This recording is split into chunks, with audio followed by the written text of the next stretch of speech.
저를 이번에 그 인천시당위원장에 뽑아주신 우리 시민과 당원 동지 여러분께 감사의 말씀을 드립니다. 지금 너무 서민의 삶이 팍팍하고 우리 한반도의 평화가 흔들리고 있습니다. 이런 것에 대한 우리 당원 동지들이 뜻이 정권 교체를 반드시 하라는 그러한 뜻으로 표출된 것입니다. 우리 당원 여러분의 지엄한 명령을 제가 잘 받들어서 열심히 노력하겠습니다. 경선 과정에서의 모든 문제를 하나로 단결하고 통합하는 길로 제가 이끌어 가겠습니다. 그리고 그동안 우리 시당의 역할이나 또는 기능이 많이 약했다는 그러한 질책을 잘 받아들여서 명실상부하게 정권 교체의 선봉에 우리 당이 앞장설 수 있도록 제가 최선을 다해서 혁신하고 그리고 여러분 가까이 다가갈 수 있도록 최선의 노력을 다하겠습니다. 일각에서는 그 친노, 친문의 핵심 주자다 이렇게 표현을 합니다. 네. 어떠실까요? 근데 제가 그 연설 때도 말씀드렸지만 그런 식으로 단정을 해놓고 그 모든 논의를 하면 국민들이 화내실 거예요. 국민들이 가장 싫어하시는 거는 분열하는 겁니다. 분열해서 싸우는 거. 제가 이제 다녀보면 싸우지 마라 맨날 이러시거든요. 그런데 그런 것도 하나의 그 규정이고 그것도 분열의 프레임이다 이렇게 봅니다. 그러니까 지금 단계에서 우리가 해야 할 거는 누구나 다 소중한 분들이잖아요. 문재인 저기도 그렇죠. 대표도 전 대표도 뭐 그렇게 지난 대선 때 많은 득표를 했던 우리 당의 너무나 소중한 자산이고 그다음에 뭐 저는 또 솔직히 동시에 그 친 박원순 그다음에 뭐 친 뭐 손학규 친 뭐 김부겸 친 안희정 친 이재명 그렇습니다. 그리고 솔직히 송영길 의원하고는 훨씬 더 가깝죠. 송영길 의원이 앞으로 더 큰일 한다면 또 기꺼이 도와야 되는 거 아니겠어요. 그래서 누구나 다 소중한 존재들이시기 때문에 지금 우리가 해야 될 거는 어떻게 하면 공정하고 국민들이 참 잘했다 하는 룰을 만들 것이냐. 이것을 잘 만들고요. 그다음에 이제 집권에 대한 아주 좋은 비전 이런 것. 그다음 당을 그러면 그 수권 정당으로서 어떻게 탈바꿈시킬 거냐에 대한 과제 이런 걸 잘 제시하고 정정당당하게 경선해서 결과가 나오면 그 당선된 후보를 중심으로 해서 똘똘 뭉치면 된다고 봐요. 네, 그것이 저는 길이라고 생각하고 저는 인천시당위원장으로서 이제 누가 후보로 뽑히든지 간에 후보 혼자서 외롭게 선거운동하는 일은 없게 만들 겁니다. 당이 그 앞장서서 후보를 돕고 전 지역을 같이 누비면서 인천에 열심히 그 정권 교체를 위해서 뛸 생각입니다. 방금 말씀하셨지만 이번 지금 선출되신 이 시당위원장님께서는 내년 대선과 내후년 지방선거에서 가장 중요한 역할이 필요할 것 같습니다.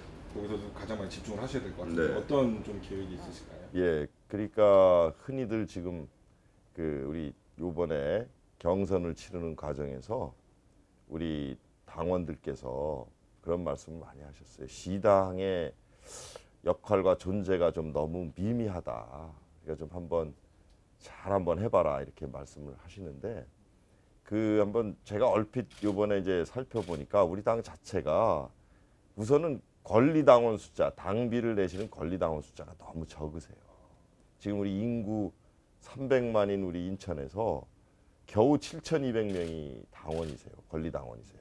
그러면 이거는 굉장히 미약한 겁니다. 그러니까 우선은 그런 당원들을 한번 좀 열심히 시민들을 만나고 또 집권에 대한 또 설명도 드리고 정치가 이렇게 삶과 직결되는 겁니다 하는 설득을 잘 드려서 당원 숫자를 좀 많이 늘려야 되겠다.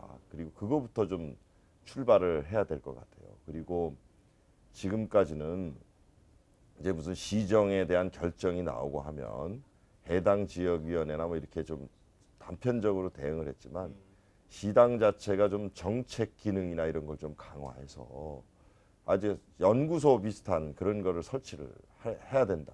그래서 거기에서 항시 정책에 대한 연구도 하고 그 발전적 대안도 제시하고 또 그것이 결국은 대선을 앞두고 또는 2018년 지방선거를 앞두고 공약 사업 같은 거 이런 것들을 주도적으로 또 할 수도 있는 거죠. 그 연구팀을 중심으로 해서 그렇게 해야 저는 우리 정치가 생활과 직결되는 아주 좋은 그러한 대안들을 제시할 수 있다고 생각해요. 빨리 이제 그런 일들도 해야 하고.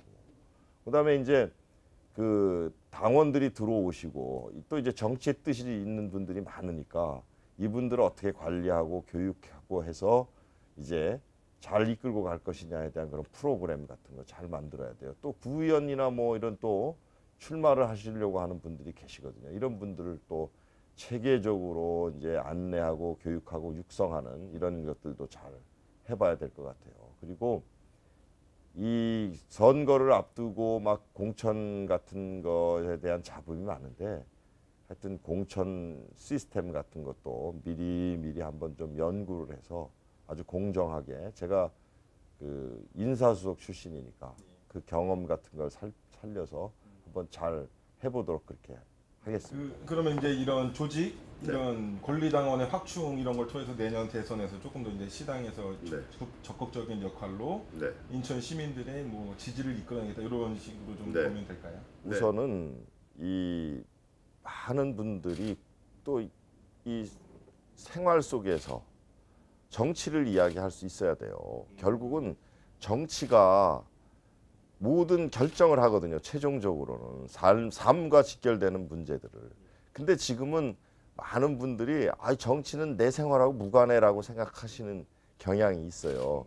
그러나 내 돈 뭐 몇 푼이라도 더 가지고 가는 세금에 대한 결정도 다 이 국회와 정치가 하는 거거든요. 또 우리 시의회가 하는 거거든요. 그렇기 때문에 그런 데 대한 차분한 설명 그리고 여러분들이 분명히 그 뜻을 밝혀주시고 힘을 합쳐주셔야 생활의 변화가 오고 여러분들을 위해서 또 정치가 역할을 하게 될 것입니다라는 말씀을 잘 드려서 많은 분들이 공감을 이끌어내고 그분들이 또 정치에 참여해서 또 세상을 바꾸고 정권 교체하는데 그렇게 노력을 해볼 생각입니다.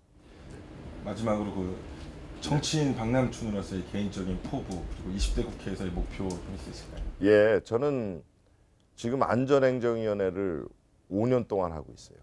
네, 5년째 하고 있는데 저는 우리나라가 가장 지금 다른 선진국에 비해서 역사적 경험, 봉건제를 경험한 역사가 없는 나라이기 때문에 가장 지금 뒤처져 있는 게 저는 지방자치라고 생각합니다. 외국이나 그러니까 그 유럽의 선진국이나 특히 미국은 이 자기들이 살기 위해서 와서 촌락을 이루고 거기에서 이제 자기들 필요해서 세금도 걷고 지도자도 뽑고 이런 것이 그런 역사의 발전 단계를 밟아왔기 때문에 주정부나 이런 것이 연방정부보다 훨씬 더 삶과 직결된 권한이나를 많이 가지고 있어요. 그러니까 지방정부가 훨씬 강합니다. 근데 우리는 그런 경험이 없거든요. 그러다 보니 너무 중앙정부의 권력과 자원이 집중돼 있어요. 그러니까 사실은 아주 구체적이고 맞춤형에 가까운 생활 정책을 펴기에는 굉장히 한계가 있어요. 그 지방자치단체마다 다 다른 여건을 가지고 있는데 그런 문제점을 노정을 하고 있거든요. 그래서 저는 지금도 안전행정위원회에서 하루빨리 정말 대폭적으로 지방자치를 강화하는 쪽으로 가야 한다. 그러기 위해서 예산 같은 것도 아주 지방으로 많이 내려보내서 거기에서 많은 돈이 돌게 하고 그리고 자율권을 많이 줘야 된다. 이런 이야기를 하고 있어요. 저는 이 대통령의 권력을 어떻게 나눌 거냐 이런 것도 중요하지만 이런 나라의 구조에서 자원과 사람과 이런 것들이 좀 분권화가 돼서 좀 그런 모양새를 갖추면 훨씬 더 좋지 않느냐라는 이야기를 합니다. 그래서 개헌할 때도 지방자치에 관한 조항은 딱 두 조항이거든요. 달랑. 그래서 이번에 개헌할 때도 지방자치에 관한 걸 아주 체계적이고 아주 구체적으로 규정해야 된다 이런 주장도 하고 있어요. 저는 그래서 지금 안행위에서 열심히 노력하고 있고 그게 제 정치적 포부입니다. 네. 인천 시민 그리고 대한민국 국민들 마무리 말씀, 인사 말씀 해주시죠. 네. 하여튼 정치에 대해서 많이 야단을 치십니다. 예.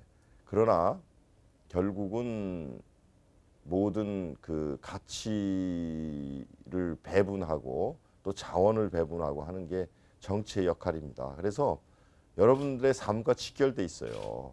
그래서 정치를 미워하시고 깊이 하시면은 정치는 발전하지 않습니다.